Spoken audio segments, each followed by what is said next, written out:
ताज़े नारियल ले लो, ताज़े नारियल, जो भी आए बड़े मज़े से इसका जूस भी है, नारियल का पानी बहुत मीठा है, नारियल नारियल।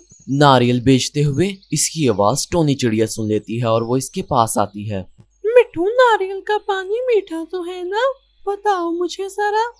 ये मेरे नारियल है, इसका पानी मीठा ही होता है, मैं बहुत दूर से लाता हूँ सुबह सवेरे कश्ती से जाकर। हाँ, ऐसी बात है तो मुझे एक नारियल दो, उसमें पाइप भी लगा देना, मैं जरा पी के तो देखूं कैसा है इसका टेस्ट। दो तो सही मुझे जरा एक। आप ही देता हूँ टोनी चिड़िया, आप ही लो, ये लो पकड़ो। इसके बाद टोनी चिड़िया नारियल का पानी पीती है और उसे वो पानी बहुत अच्छा लगता है और वो कहती है, अरे ये तो बहुत अच्छा है, मैं तो कल भी आऊंगी यहाँ से पानी पीने। नारियल का पानी पीकर टोनी चिड़िया वहां से चली जाती है। वो बहुत अच्छा था। मिठू के नारियल बहुत बिकते थे क्योंकि वो सुबह कश्ती से जाया करता था और एक अनजान टापू से जाकर नारियल तोड़ के लाया करता था।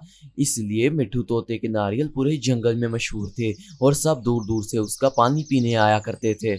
अरे कालू, कभी मिठू के नारियल का पानी पिया है तूने? तुझे पता है वो कितना मीठा होता है। तुझे आज मैं पिला कर लाऊं, तुझे बहुत मजा आएगा। वैसे नाम तो मैंने भी सुना है कि मिठू के नारियल, मिठू के नारियल, सब जंगल में पक्षी यही कहते हैं। चलो आज देख ही आते हैं इसको। अरे मैं तो दिन में 3 दफा जाता हूँ क्योंकि मुझे वो पानी पसंद ही इतना है कि मैं 3 दफा बहुत आसानी से उसको पी जाता हूँ। बहुत मीठा होता है। अरे ऐसी बात है तो हमें भी क्या है, हम भी जाएंगे आज और उस नारियल का पानी पी कर आएंगे, देखें तो सही कैसा है वो जरा। इसके बाद बंटी कबूतर कालू कव्वे को मिठू के पास ले जाता है नारियल का पानी पिलाने। वो दोनों जब मिठू तोते के पास पहुंचते हैं तो जाते ही उससे कहते हैं, अरे मिठू, मेरी बात सुनो, मेरे दोस्त कालू को और मुझे एक एक नारियल दो और काट कर देना, पानी उनका पीने का दिल है हमारा। अरे कालू, तुम तो यहाँ पहली बार आए हो, चलो तुम्हें मैं एक बड़ा नारियल देता हूँ, वो भी बिल्कुल मुफ्त, ठीक है? अरे नहीं नहीं, इसकी जरूरत नहीं, वैसे मैं यहाँ अब रोज आऊंगा अगर मुझे अच्छा लगा। इसके बाद बंटी कबूतर और कालू कौवा नारियल का पानी पीते हैं और बहुत तारीफ करते हैं उसकी। पानी पीने के बाद बंटी कबूतर तो अपने घर चला जाता है जबकि कालू वहीं रहता है। अरे मिट्ठू, मेरी बात सुनो, मेरे पास रोजगार नहीं है, क्या मैं तुम्हारे साथ नारियल बेचने का काम कल से कर सकता हूँ, बताओ? अरे क्यों नहीं, क्यों नहीं, मैं भी एक साथी की तलाश में था, क्योंकि मुझसे भी अकेले अब इतना काम नहीं होता, काम पड़ गया है, हम दोनों करेंगे तो दोनों को अच्छा मुनाफा होगा। सुबह मेरे घर आ जाना, फिर कश्ती से चलेंगे। अगले दिन बारिश के मौसम में मिठू तोता कालू कौवे को कश्ती में बिठाकर वहां से ले जाता है। अरे कालू, ये कश्ती बहुत ज्यादा हिल रही है, मुझे क्यों ऐसा लग रहा है कि आज हमारी किस्मत खराब है, ये डूब भी सकती है। वैसे अगर ऐसी बात है तो हमें रिस्क नहीं लेना चाहिए, करीब ही एक टापू है, उस पर चलते हैं इससे पहले कि ये कश्ती डूब जाए और हम बर्बाद हों। हाँ हाँ, वैसे भी देखना कितनी हिल रही है ये, चल यहाँ से भाग चलते हैं, वो करीब ही है टापू, वहीं चलेंगे, वहाँ रात गुजार लेंगे। ये सब बारिश की वजह से हो रहा है, अगर बारिश ना होती तो हम सही सलामत नारियल ले आते। चलो कोई भी बात नहीं, हम कल जाएंगे। इसके बाद कालू कौवा और मिठू तोता वहां से उड़ जाते हैं और करीबी टापू पर चले जाते हैं, जबकि पीछे से जो उनकी नाव होती है वो तो समंदर में ही डूब जाती है और उसका नामो निशान ही नहीं रहता। वो टापू पर आते आते दोपहर हो जाती है। वो सुबह से निकले हुए थे और टापू पर फंस जाते हैं। अरे ये हम किस टापू पर फंस गए, अब यहाँ से कैसे निकले? ये तो नारियल वाला टापू है ही नहीं, वो तो इससे थोड़ा सा आगे था।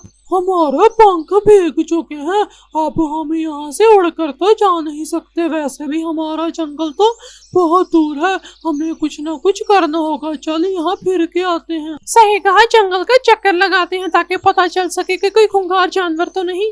इसके बाद कालू कौवा और मिठू तोता टापू का चक्कर लगाने के लिए वहां से अलग अलग रास्ते पर जाते हैं। मिठू तोता तो टापू के बीच में घुस जाता है जहां बहुत बड़ा जंगल था। वो देख रहा था लेकिन उसे वहां कुछ भी नहीं मिलता खाने पीने के लिए भी। कालू कौवा दूसरी साइड पर था। वहां तो घने जंगल थे और वहां भी कुछ नहीं मिला उसे। कालू कौवा और मिठू तोता वहां फंस चुके थे। मजबूर होकर वो वापस टापू के करीब आ जाते हैं। अरे मुझे तो यही माचिस मिली है, इसके अलावा तो मुझे कुछ भी नहीं मिला। इससे अब हम इस जंगल से बाहर कैसे जाएंगे? मिठू तुम पागल हो, रोते क्यों हो? हम निकल जाएंगे, ऊपर वाले पर भरोसा रखो, कुछ हो ही जाएगा। कालू हम फंस चुके हैं और हमारे पास तो कोई मदद भी नहीं, ना हम जंगल में अपना पैगाम भेज सकते हैं ताकि कोई आ सके। मेरी बात मानो, हमें ना टापू के ऊपर पत्थरों से हेल्प लिखना चाहिए जिससे कोई हमारी मदद कर सके। यही करते हैं हम। हाँ कालू सही कहते हो, शायद कोई कश्ती वगैरह गुजर रही हो और वो हमें देखकर हमें हमारे जंगल तक ही छोड़ दे, ये बहुत अच्छा होगा। वो पूरा टापू तो बहुत टूटा फूटा था।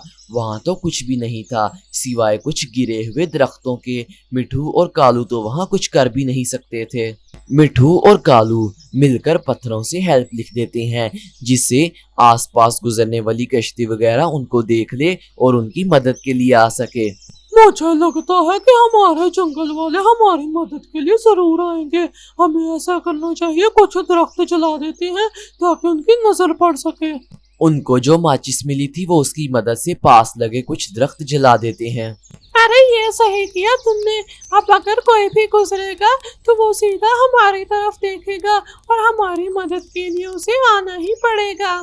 मिठू बस तुम दुआ करो कि कोई यहाँ से जरूर गुजरे या हमारे जंगल वाले हमें ढूंढने जरूर आए, वरना हम तो फंस जाएंगे। कालू मुझे लगता है कि हम निकल जाएंगे, मुझे पूरी उम्मीद है कोई ना कोई तो हमारी मदद के लिए आएगा ही। हम ऐसे थोड़ी ना यहाँ पड़े रहेंगे। मैं टोनी चिड़िया को बता कर आया था जंगल में कि हम नारियल लेने जा रहे हैं। टापू पे सुबह मिली थी जब वो मुझे, शायद वो ही आ जाए। टोनी चिड़िया कालू और मिठू को ढूंढते ढूंढते टापू पर आ जाती है। अरे मिठू और कालू यहाँ आ जाओ, मैं आ गई तुम्हारी जान बचाने के लिए। अब जल्दी इस कश्ती पर आ जाओ, जल्दी हम चलते हैं घर को। मिठू और कालू बहुत खुश होते हैं क्योंकि उनकी जान बच चुकी थी। वो उड़कर टोनी चिड़िया की कश्ती पर आ जाते हैं और उससे कहने लगते हैं, अरे अगर तुम ना होते तो हम यहीं धरे के धरे रह जाते, हम यहाँ पूरी जिंदगी के लिए फंस जाते। तुम्हारा बहुत बहुत शुक्रिया। टोनी चिड़िया मैं बहुत शुक्रगुजार हूँ और पूरी जिंदगी तुम्हारा एहसान मंद रहूंगा जो तुमने मेरी जान बचा ली इस मुश्किल वक्त में। इतनी भी कोई बात नहीं, ये तो मेरा फर्ज था जो मैंने पूरा किया अपना। और अब हम घर जाते हैं, सब जंगल वाले तुम्हें ढूंढ रहे हैं। फिर टोनी चिड़िया उन दोनों को अपनी कश्ती पर बिठा लेती है और उन्हें जंगल वापस ले जाती है। वो तो जंगल पहुंच जाते हैं और वहां जाकर अपने घर को जाते हैं। इस कहानी से हमें ये सबक मिलता है कि हमें कभी हार नहीं माननी चाहिए क्योंकि कोशिश करने वाले की कभी हार नहीं होती और ऊपर वाला भी उसका साथ देता है।